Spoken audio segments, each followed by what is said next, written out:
It was destined for the dustbin, but this food is now serving a purpose in this northeast community.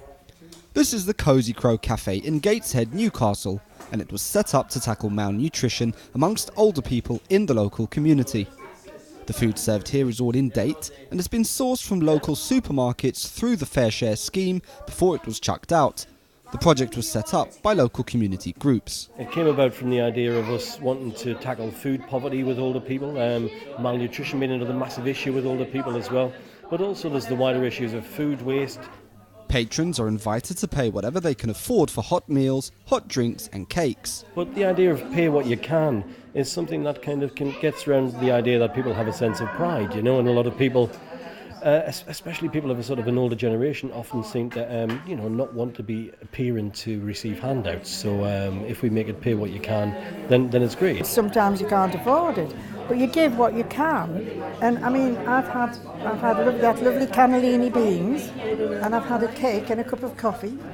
What would that cost you out in the town? It would cost you £4 or £5. So I just think it's amazing, I do, and it's beautifully cooked, and they're always lovely with you.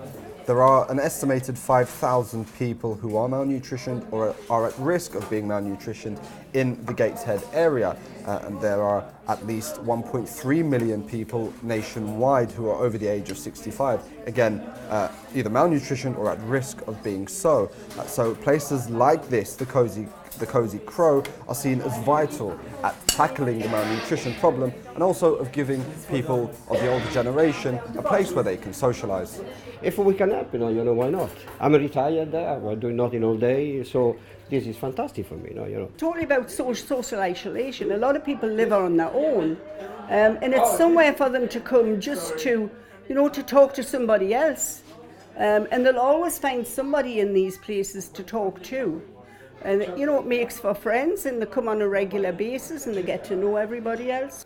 Though some critics attribute the rise in malnutrition levels to cuts to welfare and the proliferation of cheap, low-nutrition foods, the government says it has put increased resources towards tackling malnutrition among older people. The Department of Health say the rise in numbers doesn't tell the whole story. An increase in cases of malnutrition being reported in recent years is in part due to much better diagnosis and detection. Whatever the case, food banks and projects like the Cosy Crow have become more commonplace in a UK increasingly impacted by years of austerity measures. Isa Ali Arti in Gateshead.